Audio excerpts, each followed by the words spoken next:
in the YouTube world and beyond, you already know who it is and you already know what it is. It's the Outlier B. We back with another Outlier podcast. And how are you guys doing today? How's you doing today, man? I'm straight. I'm feeling good, actually. Very, very, very good, y'all. I got me a very, very, very good night's sleep last night. I did have a messed up dream, though, man. I did have a messed up dream. I may get into that. We're going to speak about the weekend. And I think that I had a very, very, very productive weekend because we finished up a couple of videos and we're going to speak about things happening and how stuff happens. Then I'm going to speak about one of the best decisions that I made for the year so far and the implications of it in the long run. The implications of it in the long run. So what up, my people? What up, my people? How y'all doing? Like I said, had me a great weekend. I woke up feeling very rested, y'all. Woke up feeling very, very, very rested, kid. My sugar was just perfect, man. Perfect for me. Being that my body does not produce insulin, I woke up with my sugar on 130, and it stayed steady throughout the whole night. And as a diabetic, y'all, let me let you know. Let me let you guys know this. That those numbers, them A1Cs, is very, very, very important, y'all. Very important, man. It can truly affect your mental frame. It can affect the effort that you put forth. And it ultimately affects your whole outlook on life. Your whole outlook on life.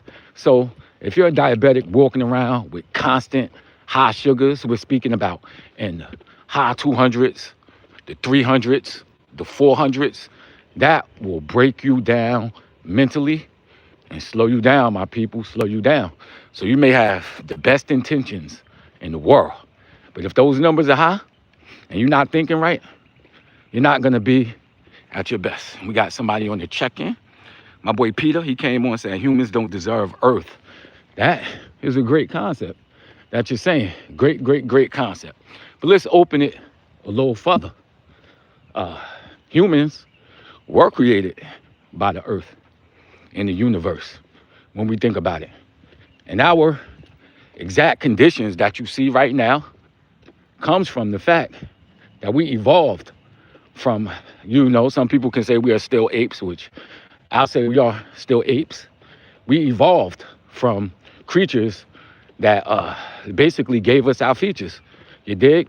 And the fact that we are the last species of human left right now let you know that we're fine-tuned, or our body plans that we were dealt, I wouldn't say is optimum, but it works and it survives. So that's how I feel about it. So, you may say that humans don't deserve Earth. I feel that humans are Earth. We're just, I'm not gonna say we're living on Earth. We are Earth. We made of the universe. It's us, man. It's us. So we are Earth. I would say we do deserve it, Are we ruining it? Yeah, to a certain extent. I think that we're ruining it. But that's the struggle for life, my people. The struggle for life. It's a catch-22. As a species start to expand, which I think that is what life is for, to reproduce and try to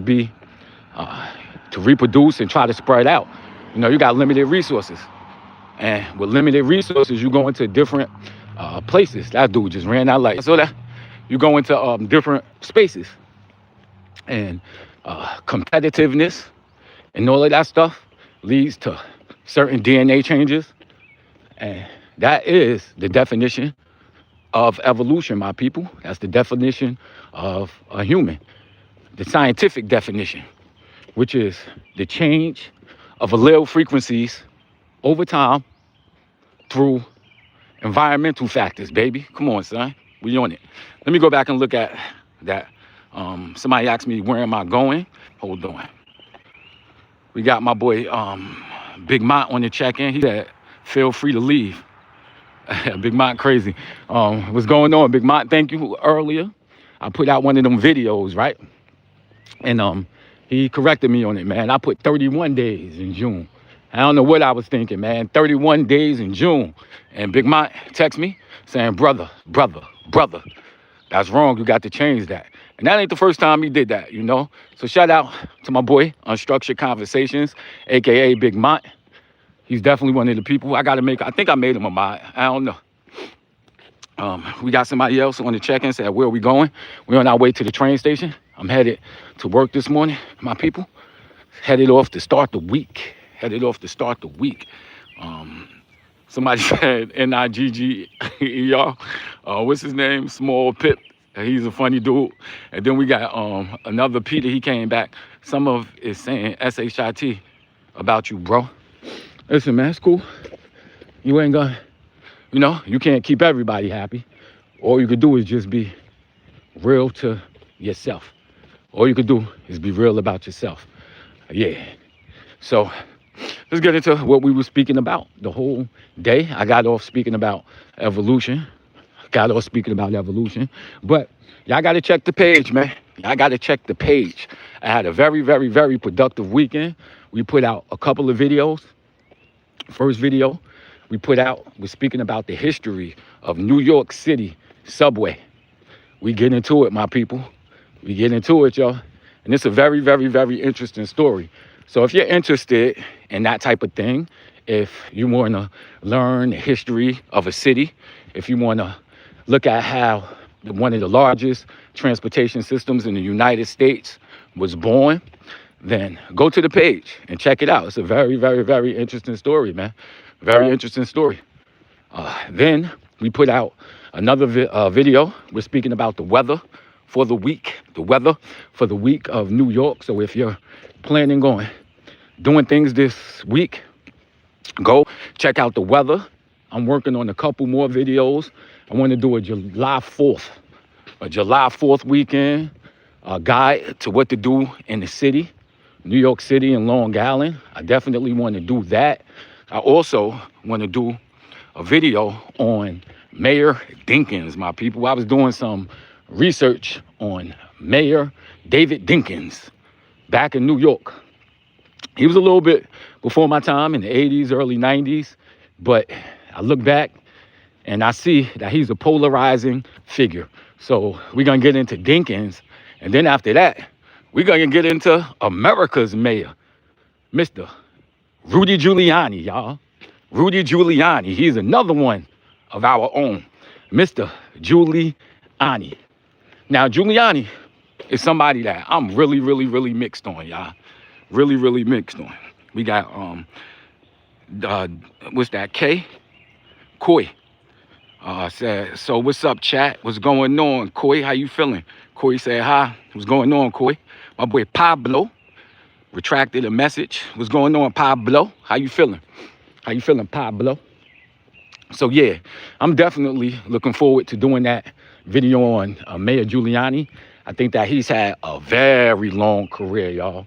Went through a lot, and you know, he may have gone out real bad on being debarred. I think charges were brought up on him. But when you look at his long career, you'll see that it's mixed with a bunch of, you know, mixed signals. So y'all know he brought down the mob.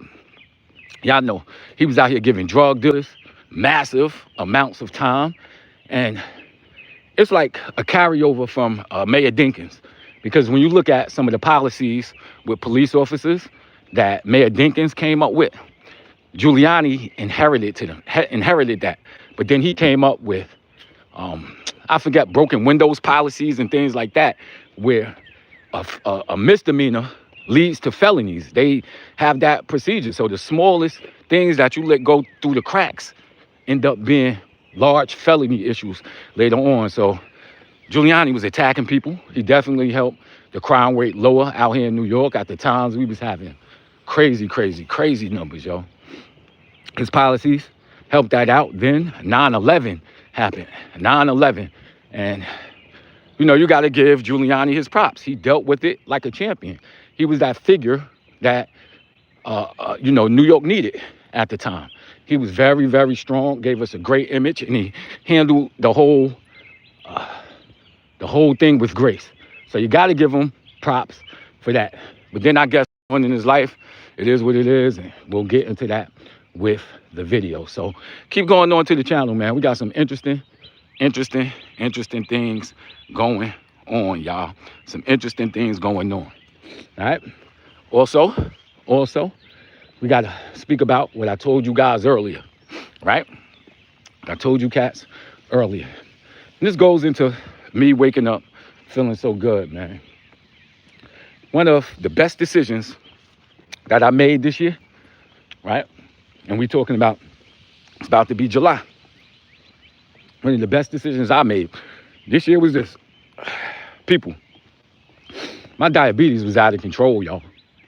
Out of control. I ain't had no sensors, so I wasn't checking my sugar. Half the time, I didn't have one of my insulins. I didn't have my long-lasting insulin. All I had was the fast-acting and fast-acting insulin. If I got to explain it to you guys again, it's basically like this. What happens is fast-acting insulin, like Novolog, it attacks your system and it goes into your bloodstream very much faster than Lantus, right? So with Novolog, you give yourself a shot and your sugar starts to drop in like 20 minutes. So you'll take that to cover yourself when you eat. So when you eat, your body's gonna, depending on what you eat, your body is going to take in carbohydrates. And you take the short-term insulin to attack that shock that your body is about to get, and it helps your body absorb those carbs. So that's the only insulin I had, and my body don't produce insulin. So throughout that whole time, right, my sugars would most likely be high, and then I would have to give myself a shot to bring it down. And it was just like swinging like this, and that's never ever a good thing when it comes to diabetes. You feel me? So around my birthday time, I said, man, listen, yo, I'm about to be 46 years old. Brother, take care of yourself, man. That's all you got is your health. You get into the age where you're old. As you get older, as you become an elderly person, it's gonna be the way you treated your body when you was younger. So you wanna be a 55, 60-year-old with one leg, you better start taking care of yourself. So that's what I started doing, my people, taking better care of myself. I went to the endocrinologist. I got my insulin pump, Omnipod. I got my sensors back, the Dexcom G7. And they have been working to do a great job, man. And like I was saying earlier, I'm just feeling much better over it, y'all. Much better. Just in spirit, I'm seeing better, more energy. One thing that people get is neuropathy. So you'll get tingling feelings in your extremities, like your fingers and also your feet. And these things, you know, you start getting nerve damage. There's nothing you could do to bring that back, son. Once you get nerve damage, it's a wrap. So like, if you ain't taking care of yourself and, you know, you start not feeling things in your feet, you start not feeling things in your fingers, it could be a very dangerous thing, y'all. Could be a very dangerous thing. We got somebody on the check-in, Jordan Wallace gave me the fire sign. What up, Jordan? How you feeling, my brother? How you feeling this morning? I'm chilling.